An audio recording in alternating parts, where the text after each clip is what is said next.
Maryland sports fans, there's only one sports book in the great state of Maryland with over 50 years experience booking bets and supporting customers. Betfred Sportsbook at Longshots is now open and is the only sportsbook in Frederick offering cash betting on football, basketball, world soccer, and more. Visit the Betfred Sportsbook at I-270 and MD-85 in Frederick, right next to Longshots off-track betting. Go to betfredsports.com for more information and your chance to win exclusive merchandise. Must be 21 or older. Play responsibly. For help, call 1-800-GAMBLER. This is Kate from Tsunami Bomb, and you're listening to The Loud Spot with Sebastian. Oh, no! Oh, boy! Ah, here it comes! The motherfucking Loud Spot! That's right, you're listening to the almighty Hot Zone! Doing the intro to the Loud Spot podcast! You're goddamn right! We're doing intros for podcasts now! And if you don't like it, you can suck the entire circumference of my... Wayne Tretzky with the squeals and the drops! P1E goes on till it pops! Cannonball, don't trust a cop! Johnny Spotswood just don't know when to stop! Yeah! And if you don't like it, you better take your ass up to the Snooty Fox, cause this is the Loud Spot! Okay, see you later! What's up, everybody? Welcome to the Loud Spot. I'm your host, Sebastian Cosme, right out of Oklahoma City. We have a great co-host tonight, Stephanie Sutera from the band Sonorous Rising. What's up, Stephanie? Hey, Sebastian. How are you? I'm doing absolutely great. And then I'm also excited to have Tsunami Bomb on the podcast with us tonight. What is going on? I see Dominic laughing over there. That's an amazing intro. Yeah, it is kind of a crazy intro. It kind of catches you by surprise, I think, if you don't listen to my podcast.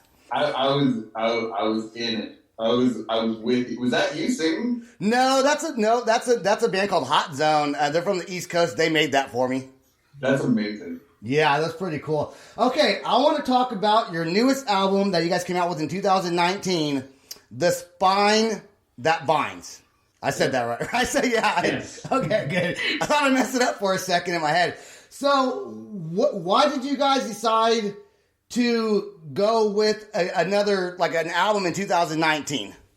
Well, who wants to answer that?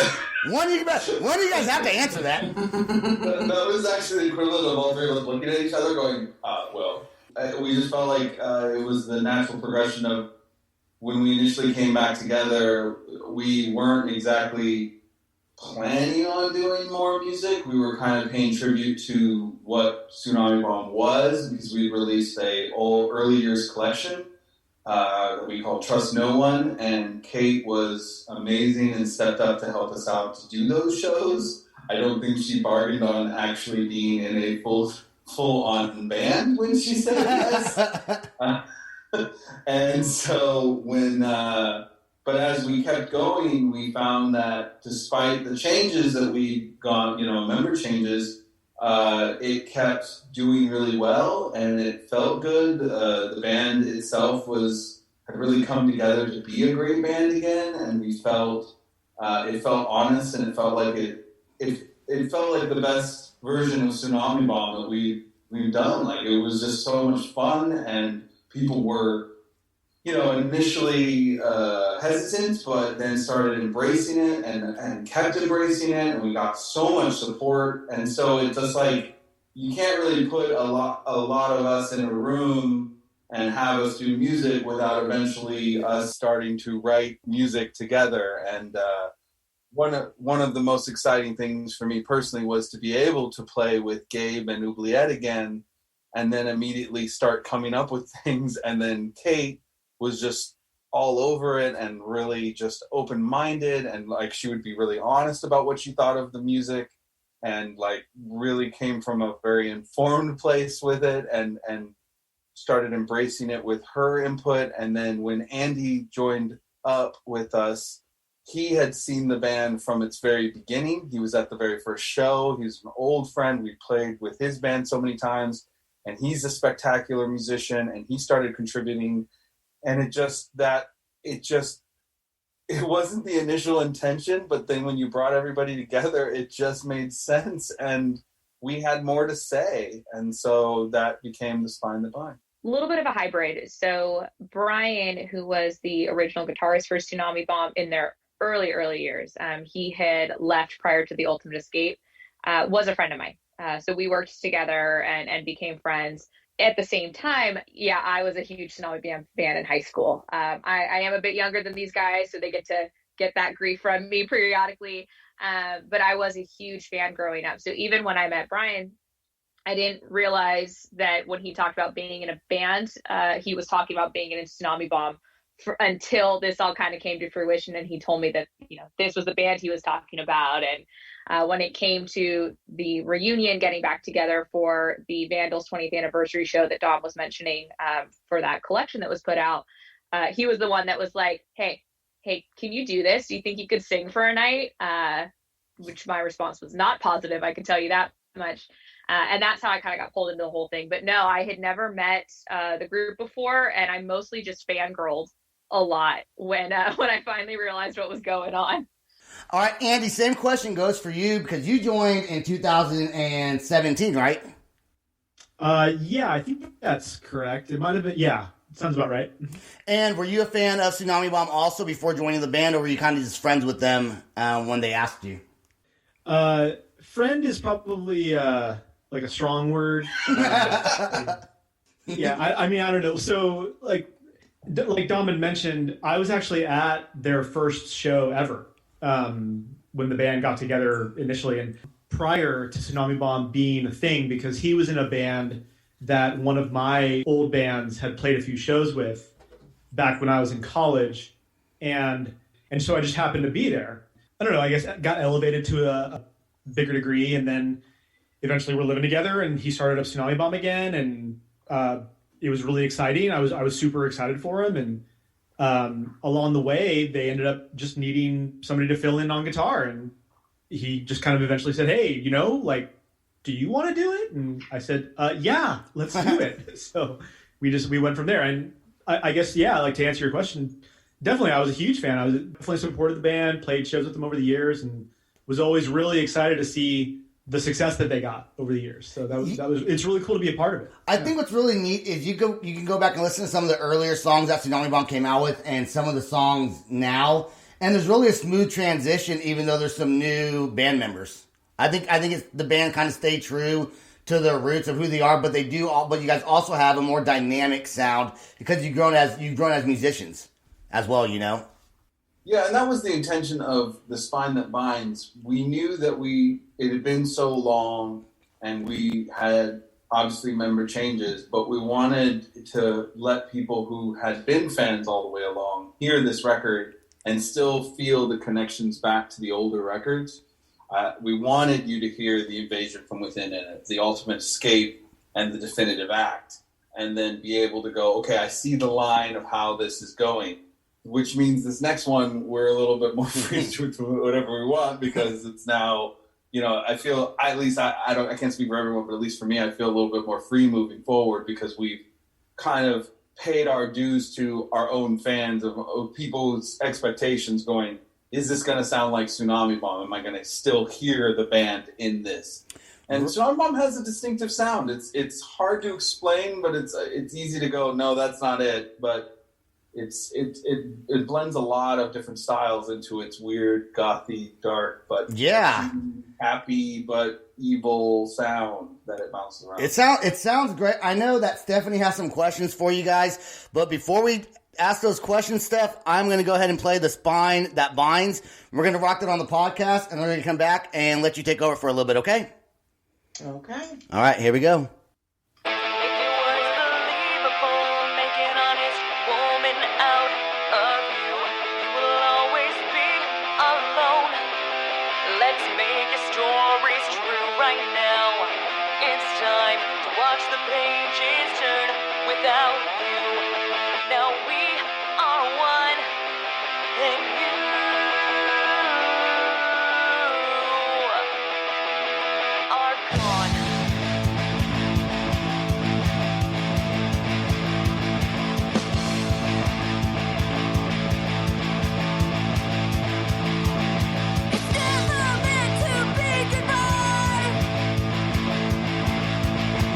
Just a break from all the lies.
to be goodbye.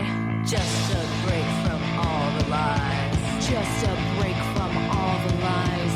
Now it's time to right the wrong. Now it's time to right the wrong. This is my story, my fight, my song. This is our story, our fight, our song. This is our story, our fight, our song. This is our story, our fight, our song. This is our story, our fight, our song. This is our story, our fight, our song. This is our story, our fight, our song. This is our story, our pain was torn and see there's no more fighting. Behind empty words, within the veil of lies. Without you, now we are one. This is our story, our fight. This is our story, our fight. It's our song. All right, that was The Spine That Binds by Tsunami Bombs on their latest album. Stephanie, what questions did you have for them? Well, I'm actually very curious about this. You guys are signed to Alternative Tentacles, and for the listeners who don't know, that is Jello Biafra, the singer from the Dead Kennedys and other things. That's his label. And I was just kind of wondering, how did you guys get on that label? I actually work there. Oh, he had an in. He has an in. But what was happening though is I used to work, but I also used to work at Kung Fu Records after Tsunami Bomb broke up, which was our last label, and then that ended up turning into a job at Alternative Tentacles before Tsunami Bomb was together. And while we were shopping it around, we were looking for a label. Because we were looking for somebody to get behind it now. Because Kung Fu was going through a couple different transitionary period, so it wasn't like we weren't going to go back there initially. You know, that didn't seem like it was an option at the time.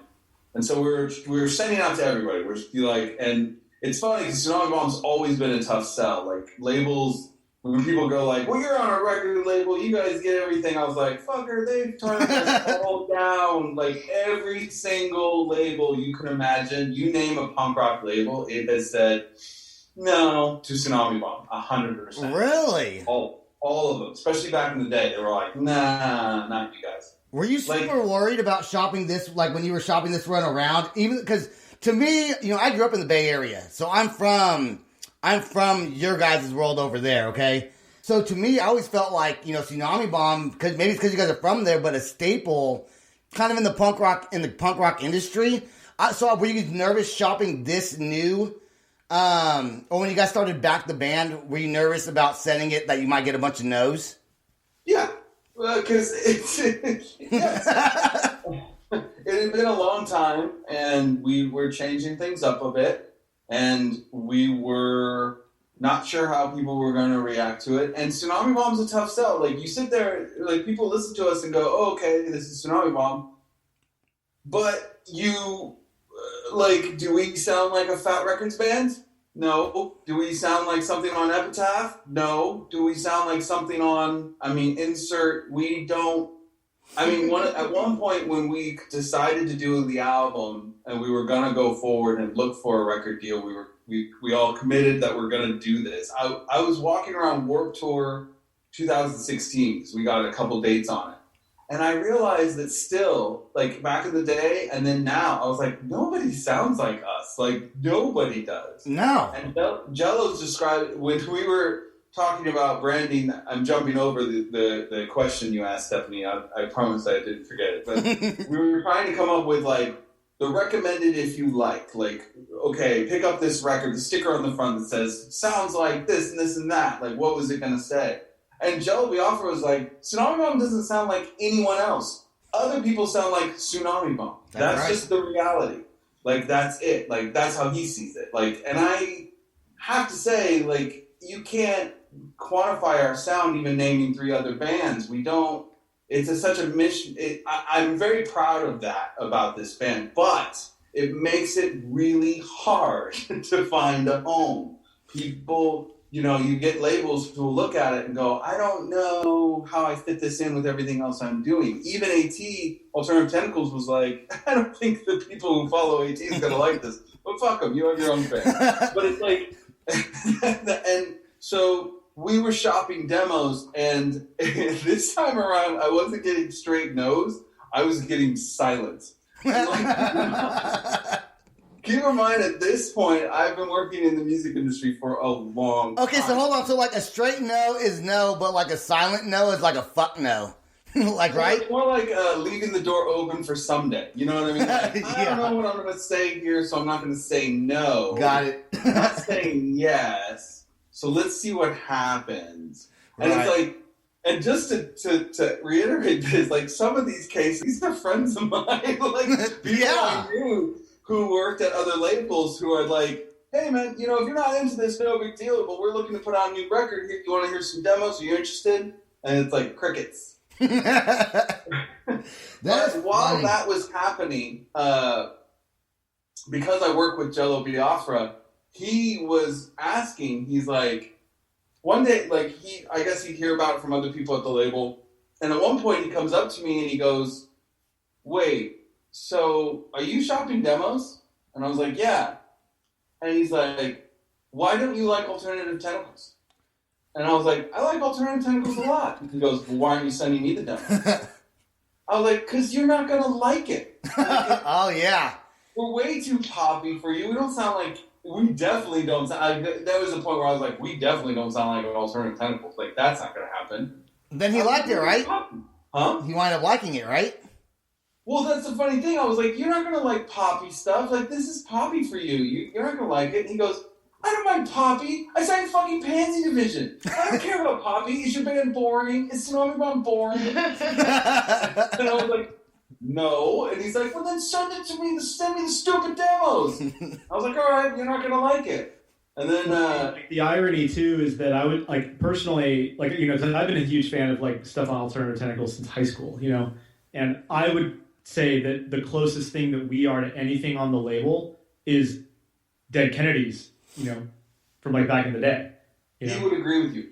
Yeah. So I mean, like, yeah, like that whole idea of like how did we get on AT? It's like, yeah, it's a conundrum because there isn't a lot of stuff on AT that is even closely related. Like there's a few bands that you might, but it's still like kind of reaching, Yeah. to try to say like, oh yeah, they sound alike. Yeah, he got all smug when he called me back, and he was like a week later, he's like, I like the demos. I like that. And I was like, that's good. And he goes, yeah, I like them. Send me more. Maybe we should do something here. Oh, do you want to? Like, he got all, like, butthurt about it, like, that I wouldn't want to be there. That's hilarious, because people are always trying to get on that label, and he came to you.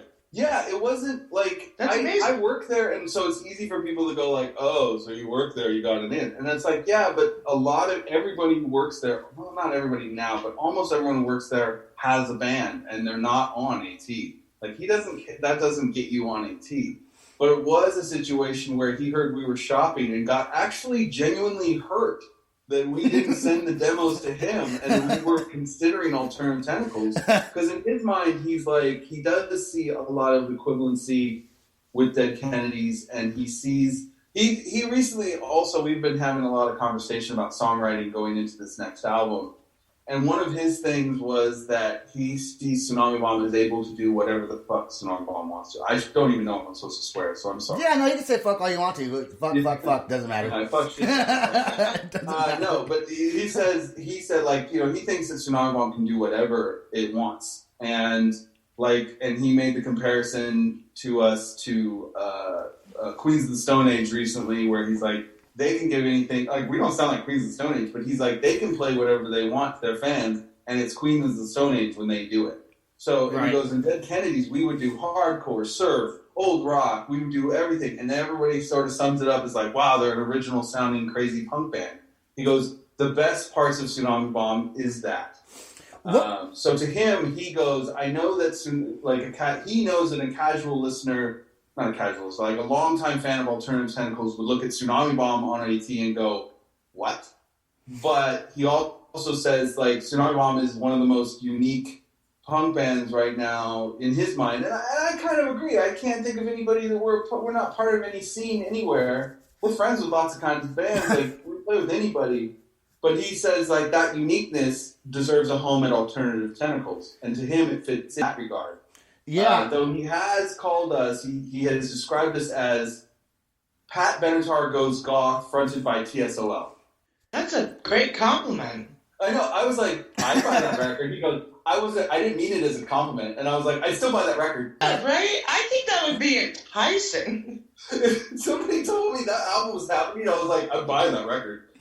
See, I brought Stephanie on because she is definitely more in the punk. Like she's in a punk band herself, and so she's like in the industry, you know, on the East Coast. You guys are West Coast, and I thought she'd be great. And she already asked a way better question than I ever would have asked on this podcast.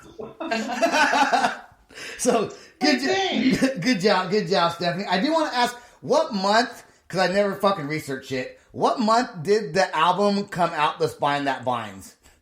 November. Okay, I thought it was November, but I didn't want to say it and be wrong. Here's a question. That came out in November, because you guys probably plan on touring with that album. Yeah. Well, that fucking didn't happen. So I mean, that sucks, right? What do you do? Now, do you have to like write a whole nother album now and then tour with that one? Like, are you guys working on a 2021? Are any new songs, or are you just kind of waiting out the COVID thing and then tour with The Spine That Binds? So one of the things that has made this such a unique situation all around is that we are not in Tsunami Bomb full-time of our lives. You know, we're not a full-time touring band anyway. So whether it was shopping a label or trying to decide how we were going to tour Spine, it wasn't going to be a ton of shows. We usually will go out like 4 times a year, play some long weekends. You know, we're going to a couple of festivals, like maybe 20 times a year that we're going to be on a stage. So we had already had a short timeline for what we were going to do to tour Spine. We were able to go out. We did a show in Berkeley for our actually Alternative Tentacles Festival to release the album. And then we did 4 shows in Southern California, Vegas, and Tempe in January of 2020. So we maybe had another 2-3 runs like that planned before kind of whatever came next was going to happen anyway. So, you know, getting into that, yeah, we do have another record planned. We have been writing. We've been writing for quite a while. You know, Spine took us about 4 years, plus or minus, to really write that album, just while we kind of learned each other, learned just logistics of what that was going to be like to record all over the country. But this time we're ready and set to go for the next record and really just to dig into it quickly. So I assume touring, you know, we'll talk about it more whenever we're allowed to go out again. We'll be a little bit of both, right? Still some of the old stuff for sure, but actually get to play the new stuff live. Those 4 shows I mentioned, we didn't have Oubliette with us for some things she needed to do personally. So personally, really excited to have my vocal buddy back to be on a stage for the new record and be together. So we'll kind of have to see what that timeline ends up being, and if it's new record and Spine at the same time, cool. You know, that's most likely. Honestly, that's most likely what's going to happen. Like she said, we have. Jello asked me just actually yesterday, Friday. Asked me on Friday like how many songs we have right now, and I was like 10, and he's like 10. He's like, good. Keep going, go to 20, and then stick to that. But do you guys have any plans for any sort of like live streams or music videos, like in place of not being able to play shows or tour right now? Yeah, definitely some. You know, we've tried a couple different things. Andy and Dom, luckily, are still both in Berkeley, very close to one another. I'm guessing one of you is in your apartment above and below right now. They live in the same complex. So that piece works. One of the things that makes it hard, though, is we are ultimately in 4 different cities. So they're together. Gabe is closer to Santa Rosa, so in the Bay Area. I'm in the South Bay. And then Oubliette's in New York.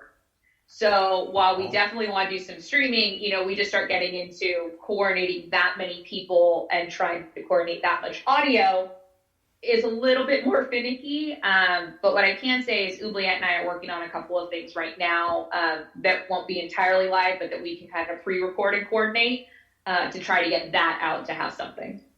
And Have you guys been like sharing songs with each other, like to write? Yeah. And you just kind of like do each piece, and then put it all together. Technology is our friend.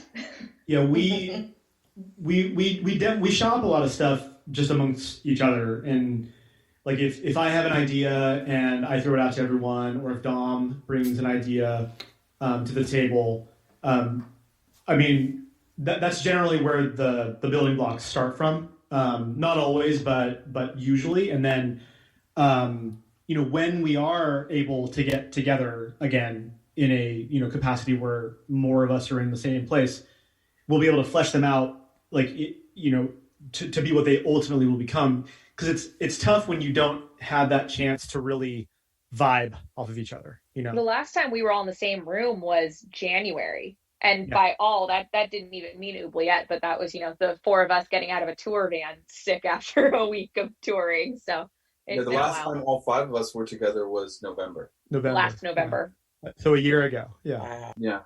I mean, I will say, I think that's part of where our own histories with this band are so important, both original members and Andy and I, because we all connected to a different part of Tsunami Bomb. So while Dom and Oubliette weren't there for the definitive act, that was the first Tsunami Bomb record I owned. So that was kind of the bigger influence for me, whereas for them, The Ultimate Escape is so strong. So that it kind of naturally hybrids there. We had a request recently that they some of our friends, some people requested that we do a live stream of the band members listening to The Spine That Binds and reacting to it, and I realized we've never done that, and since we can't tour, maybe that would be interesting. I don't know, we have to talk about it.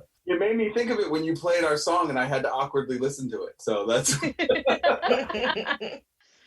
this is ridiculous. I'm just like, do it again. Yeah, let's make me feel more awkward. Let's do that again. I absolutely love making people feel awkward. So let's play it right now. Here is Naysayers by Tsunami Bomb.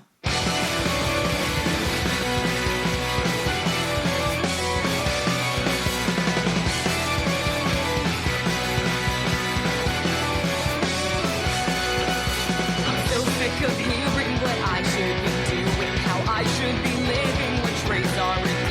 I won't be adhering to what you're defining as normal and standard. I have my own answer. I'm not asking permission. I don't need your forgiveness. You don't define the conditions. Your judgments will bring me down. I seize the moment. I live for me. I won't hesitate to live my own way. I'll look back without regrets. You'll know that today was the good old days.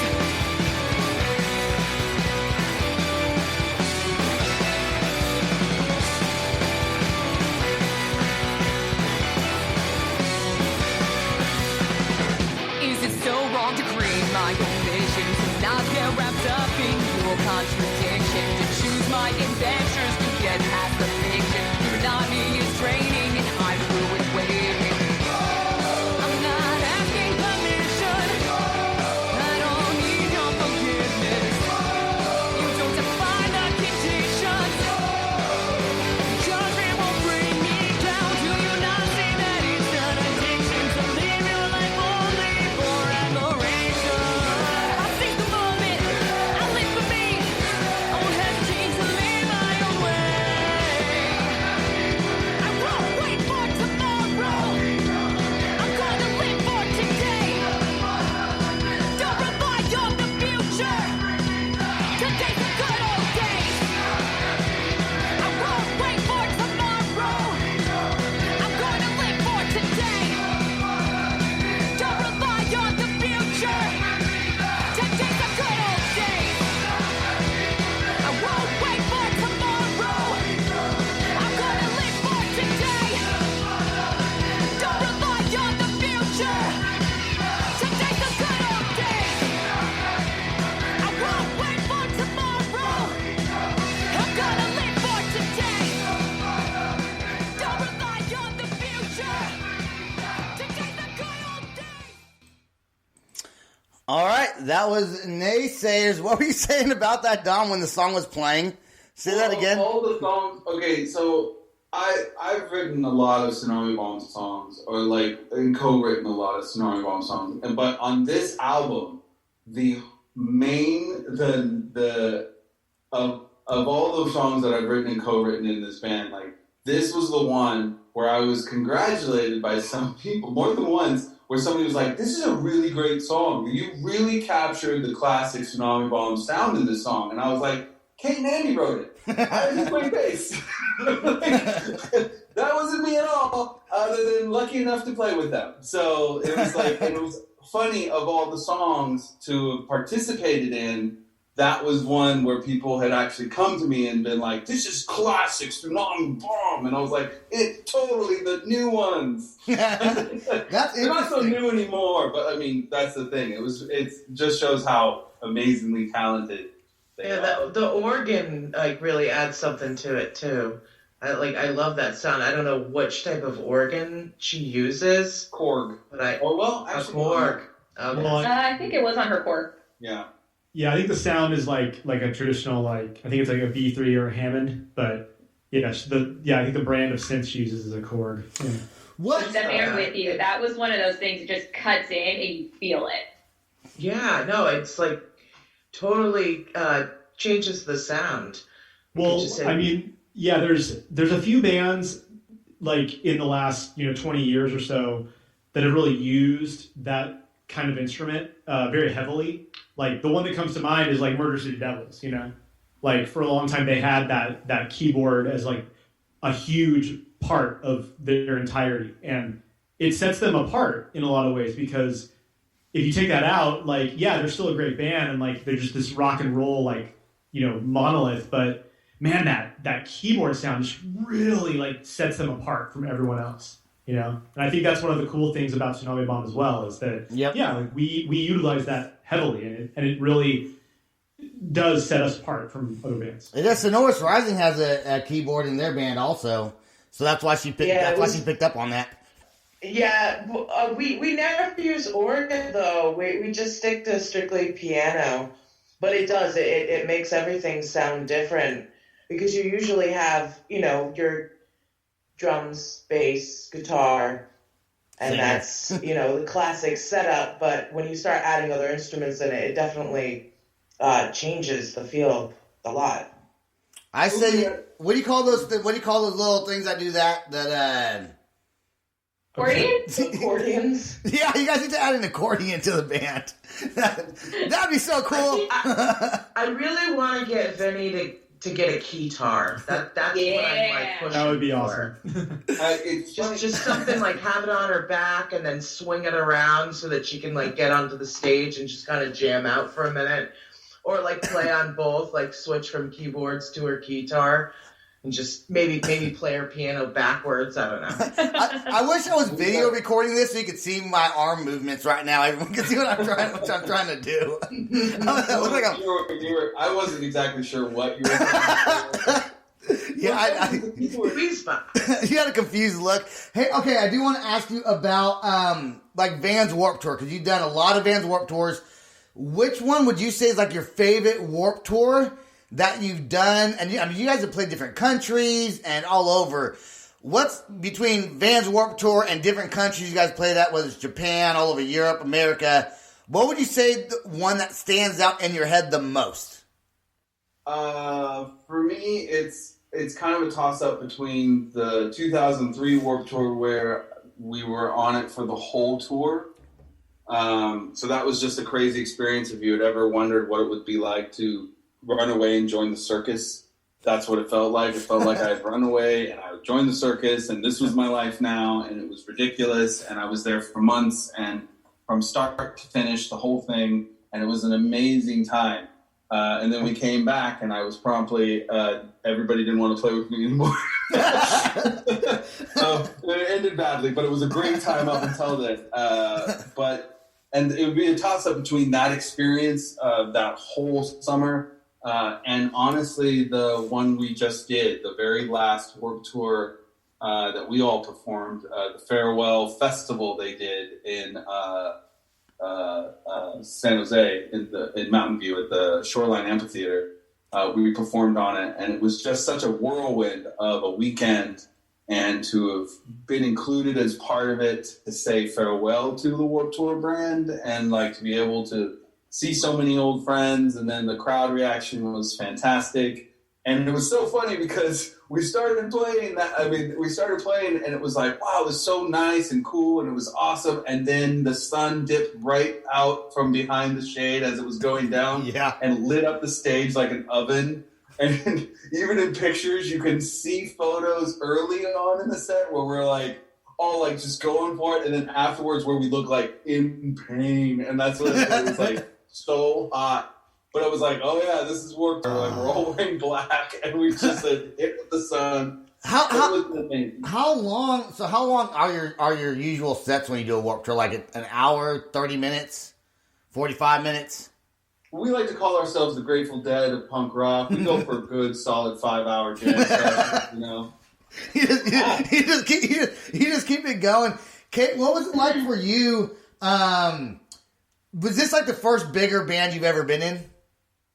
This was the first band I've ever been in. Ever? The first time I was on a stage was that House of Blues show with the Vandals. So talk about jumping in the deep end. So no, this is the first for me. So Warped Tour in particular was cool because that is, like so many of us, where I was the 13-year-old kid that my mom would take me to Warped Tour, and I discovered something other than, 2000s pop. So the first time we played Warped Tour was incredible. We did 2 dates in Portland and Seattle, but I was a nervous wreck the whole time. So we just listened to naysayers. That's part of where some of that came from, because most of it I don't remember very well because I was just so nervous and trying to figure it out. And that was like the 6th time we'd ever played together was at a Warped Tour. So when we got to come back and play that farewell show was one of the most special experiences of my life, because not only was it as special as it was on its own, like I recognized how important it was and how special it was. And it's my hometown. So that's where I grew up, going to shows. But to see, like, there's nostalgia for me as this kid that's now doing this, but every artist that day had the same level of nostalgia. We're watching Dexter Holland stand on side stage watching. He's having the same moment that we're having, that, Bad Cop is having, that everybody was just so grateful. It was camaraderie, textbook definition of just happiness that day. How did the audience, or how did Tsunami Bomb fans take it when they found out that you guys had now Kate was the lead singer for Tsunami Bomb, and you guys had came back and you guys are doing this comeback and you have a new singer? Were the fans really like reaching out in like amazement, or were some like, what the fuck? You know what I'm saying? Like how did that play out, and were you worried about that? Yes, we were totally Yeah, I would think so. But it wound up working out great, It wound up working out great. And I can just imagine how it would feel to be like with this band that's already doing big things. You go to Warped Tour because the band's already established, and you got like all these fans. It's like, I bet you were super nervous to do that. Yeah, I was. And, from the first show we played, though, like we talked about, that was supposed to be the only one. So while people were hesitant, they were also just excited to be able to see Tsunami Bomb. So that's kind of why I went and jumped in anyway. So I was like, look, so many folks have never seen them. I never got to see Tsunami Bomb. But I was like, there's some nostalgia here. I'll get through it. It'll be okay. So expectations were so low that for us, they would come up after and be like, it was amazing. That was so great. We were so excited for you. But I prefer when people come in with a bar that's already really low and thinking that we're going to suck and I'm going to suck, because that's the most honest feedback to me. So we had that reaction. And at the same time, this group of teenage girls came up. They must have been maybe 13. And they came up to our merch booth after and they were like, hey, we just got here. It's our first Warped Tour. And we saw you guys on stage. And they were talking to Oubliette and I. And they were like, we didn't know girls could do this. And this is so cool. And really? They were so excited to see 2 women at a punk festival and doing this. That is so cool. And so we had a good conversation with them. It was. And they actually reached out on my Facebook a few months later, and one of them was like, we started a band. You inspired us. So as much as there's those people that occasionally are kind of like, F you, I don't care, There are people out there that are loving what we're doing Yep. for bringing back the band they love, and there's people inspired by it. So I focus on that. It's great when the band came back with another lady singer. You know, like it was. You guys didn't go with the guy singer, you know, or a male singer. You went back to straight up what the band sounds like, and that's in order to keep the sound and keep the fans. I think that's super important. So yeah, I will tell you, one of the number one questions we get is, how do you have two women in a band, and how do you not compete, and how do you get along? Every time. It's like, what do you mean, you really like each other? We do. We respect each other. We vibe off each other. But it's so funny that the world expects us to like have a cat fight every day. That's like, so no, crazy. We like each other. I talked to Stephanie about that, not about what you just said, but about punk rock bands having a lot of girl singers, because I feel like there's more than there is in metal, but I think it kind of fits the punk rock scene. I think every punk band should probably have a lady singer, because I think it kind of sounds good. It's, you know, one time someone asked me, do you mind a girl singing for a band because they want to submit their music? I was like, why would I mind? No, if the music sounds good, you know, then send it to me. Then music's wind up sounding good. And Andy, now, have you done any of the big tours yet with the band? Yeah, I mean the last 3.5, almost 4 years, you know, been on a bunch of shows with them. Did this last Warped Tour. Did the Alternative Tentacles Festival. Yeah. I think we're gonna jump right into. Oh, I'm gonna screw this. Why don't you say the name of the song for me? The Hathors. The Hathors. I was going to say the Hathors again. I was going to say. It references the Egyptian goddess of Hathor. I don't know why I cannot read that word correctly. I just can't. You're a metal guy, man. Hathors. Yeah, it's not going to listen to heavy metal. That's the reason why. Here we go right now. Tsunami Bomb.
That is a great song. I gotta ask you guys, do you feel when you guys first started Because the band started originally, the band itself was 1998.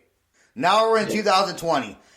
Do you feel the punk scene has changed, like, just in general over those, 22 years, I guess? I think it definitely has changed. I think it's gone. Well, it's funny. I say that, but I also would say, and I'd be interesting to see what everyone else thinks of this. Stephanie thinks of this, and everybody. But it's like, I think that it has changed a lot in terms of the music scene and how it's evolved, and people kind of coming in and coming out, and different generations coming in and coming out, and the creative input that everybody's providing, and how it's evolved. But I also think at the same time, in its most basic form, punk rock remains a kind of point of view of the kids involved. The people involved in it are still very much the same, and it's like there's a lot of that same ethos going around. I mean, there's still a bunch of kids who are kind of looking to have a good time and let off some steam and go to a show where they can feel good about it. I mean, not right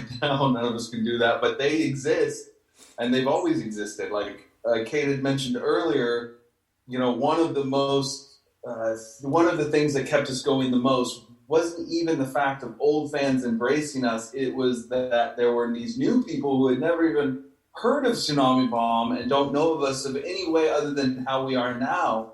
And they would come up to it and have the same reaction. I would watch these people react to Kate and Oubliette and meet them, these young girls who would be really into it. And like, I'd see these guys who were going off, and I had this one woman tell me, like, it's so crazy when I see men singing along with women singers in a punk rock pit, and like they're chanting every word back at Kate. And like, it's so cool that you have that. And it's like, I think because that is very cool, but I don't think that I would even that's funny that people even bring that up, because that's not even something I would think about to bring up, I guess.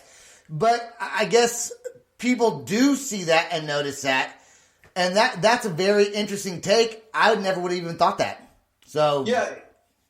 It is something interesting, but that is a very real, like, a sexism in music scenes are very real. That's a very real thing that exists. I do think that over time there is more and more acceptance with females, and I have noticed that there are more. Like, I was saying this on the last podcast I did with Sebastian, that, I mean, I would just go to a show and I'd see 4 bands and maybe see 1 female musician.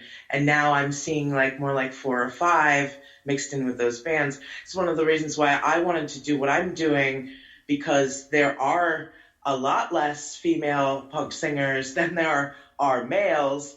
And there needs to be more of us. And, with the whole punk scene changing too, I mean, I think it kind of has to. In order for us to get new music and to have these little clusters of time periods, it's been changing all the time since the 70s. It's the only way it'll stay alive is if we keep changing the sound a little bit, adding other things, creating more subgenres, mixing different types of music within it. I mean, and we've seen different waves of types of punk rock, and then you're also getting a lot of different types from just inside the country from different areas, which it's always been. And there's some fantastic scenes in other countries too that you can add to that. But that's how you keep it alive, is you just keep coming out with it and you keep changing it. Totally. One of the best things that could be possibly done for the punk scene is to broaden the base of that pyramid of what is punk and bringing in more elements. The worst thing anyone could do is be a quote-unquote purist. Fuck you. Find something crazy. Bring in something interesting. Change it up. Like, I don't. Yep. I couldn't agree more, Stephanie, with what you're saying right there. I think that's. I don't like when people say punk is dead. It is never. It's not dead. It's never gonna die. I think something that can be said about punk rock is that it's always supposed to be like confrontational, in its nature, and it's supposed to kind of challenge you a bit. And I like how Timothy was saying it's supposed to challenge you. Yeah, you're right. No, I think that it's supposed to challenge what your what you're seeing and like what society is supposed to be all about. And like, you know, we've come like in the last like 25 years, you know, like we've I think as a whole been able to accept certain things like, you know, women and queer people of color, you know, taking more of a forefront. There's still a lot of opportunity there, you know, so that will remain something that will have to be challenged. But now on to the next thing, like what are we going to challenge people on next, you know? And like you see, like I think that you're seeing that in the younger generation. You're seeing a lot of trans punk, a lot of like, you know, people, you know, bringing up, you know, I mean, like obviously the last 4 years have been kind of crazy with like the administration that we went through and everything. But you know, what are we going to do with the next one? Like, what are we going to do about the division in this country? Like, what are we going to do about like climate change, like all that stuff, and all of that can be and should be addressed in punk, you know? I think punk rock does bring a lot of that up, and I'm not gonna. Stephanie, do you want to elaborate on the trans thing? My keyboard player is a trans woman. Yeah. So I do say that, you know, over 20 years ago, that might not have been as accepted as it is now. And I mean, I kind of think about or seeing how people embrace the singer of Against Me.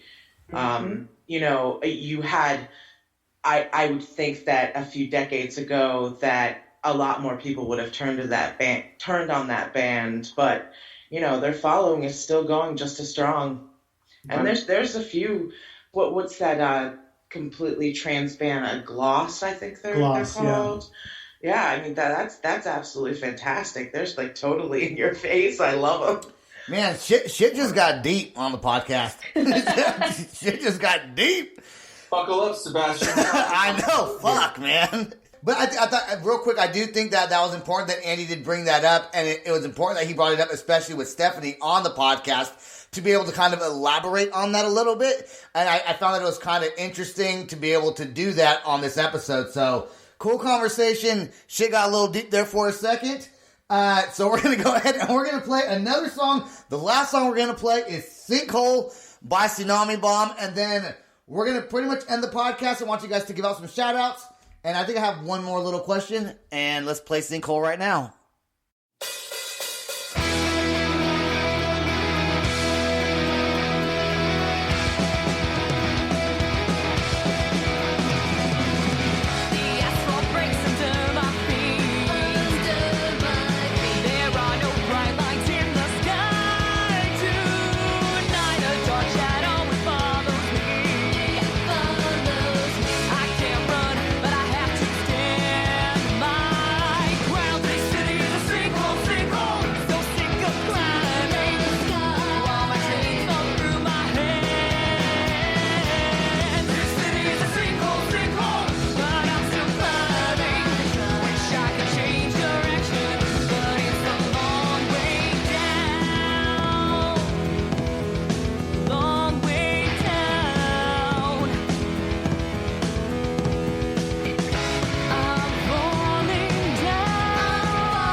All right, that was Sinkhole by Tsunami Bomb. I gotta ask you, are there any bands that are like maybe local bands that aren't as well known yet that you've played with or that you work with or hang around and see that you really just like and you'd like to mention them on the podcast? Yeah, I'll take the lead on this one. So there's a few bands that I'm going to give a shout out to, not only just great bands that we are friends with, but a few bands that I work with a small record label that I run. There's a band out of the East Bay area called Middle Aged Queers. Super fun. They honestly wrote one of the best songs of the year called Gary's Making Biscuits, and it's basically about a song, like doing that thing on blankets where you make biscuits. That's literally what it's about, and it's fucking awesome, and you should totally check it out. I will check it out. Yeah, and then I'm sure Dom was probably going to mention them, but there's a band out of the Bay Area that are near and dear to us called the Hammer Bombs, and everyone needs to know about them immediately. They wrote an album called Goodnight Dreamboat, and it's fantastic punk rock. It's like basically like picking up where Lookout Records left off. So anyone into like the Lookout Records scene, like, should immediately drop what they're doing and get on the Hammer Bombs right now. Yeah, dude, let them know also if they want to be, if you recommend them, that means I'm going to like them. Get a hold of them and tell them to get a hold of me, and I have a really busy rest of the year, but if you guys recommend a band you want me to talk to on the podcast, I will make time for them. I promise you that. Grumster is another great one from this area that I've really fallen in love with. Fallon and Company are just a fantastic band. They're on Asian Man Records, and this would have been a humongous year for them if they'd have been able to tour. They were supposed to go out. I don't know if I can say who they were going to go out. It was someone really big, and It would have been really huge. I don't even, the tour got announced, so I'm not sure I'm allowed to say. I don't know. But anyway, everything just got postponed, so they're gonna get to go out. And everyone should check out Grumster. They're a Bay Area band that I think is good. I totally would have shouted out the Hammer Bombs. Arno Core is another one that's really fun. They are just unbelievable live and super fun. They are crazy. They pretend. They would get mad at me saying they pretend. They are Austrian rescue commandos who sing about the mythological stories from their homeland, such as Commando, Predator, Last Action Hero. I think you're getting the gist. Yeah. Children's fairy tales like Kindergarten Cop and Twins. So They're just absolutely ridiculous and super fun. I also like Darts a lot. They're a garage rock punk band that's on Alternative Tentacles. There's another band called the 210s that we've played with a few times that are really, really great. I don't know, Kate, what do you think? I mean, the one that always comes to mind for me really is Bad Cop in these moments. They've definitely built up a following, but like those people are amazing musicians beyond that they're amazing. Yeah. But they're just so talented. And they're just amazing humans and really supportive. When we talk about the scene, when we talk about keeping punk alive and we talk about like that inclusion, those are the people that come to mind first and foremost for me. I think it's really awesome when bigger bands, we do a lot of smaller bands and we do some bigger bands on our podcast. And I really think it's awesome when a lot of bigger names give shout outs to some other bands. I've asked other bands that, and they're always like, no one. I like edit it out. I delete it. I'm like, that's rude. Like, there's no other bands you could think of right now that you want to say, say something to. It gives me it gives our listeners an opportunity to know who you guys like and maybe grow their audience a little bit. So that's why I asked that question. You guys have been great on the podcast. There's like so many more questions I could have asked that I wrote down, but it's already been over an hour, and I have to edit this tonight. So we're going to end it. Stephanie, do you have any last words before we end the podcast? No, I mean, I just want to say that you guys were great, and I enjoyed the interview thoroughly, and I'm looking forward to seeing what else you guys are coming out with, and I'm glad that you're still making music and performing music when you can. So that's all. Thanks, Stephanie. All right. Thanks to everyone who listens to the Loud Spot podcast. I don't want you, 1, 2, 3, 4 of you plus me to go anywhere. Stay right there. But to all the listeners, we appreciate you sending us your music. I love to hear your songs. And keep it coming. Thanks, everybody. This has been The Loud Spot with Sebastian. Have a good night.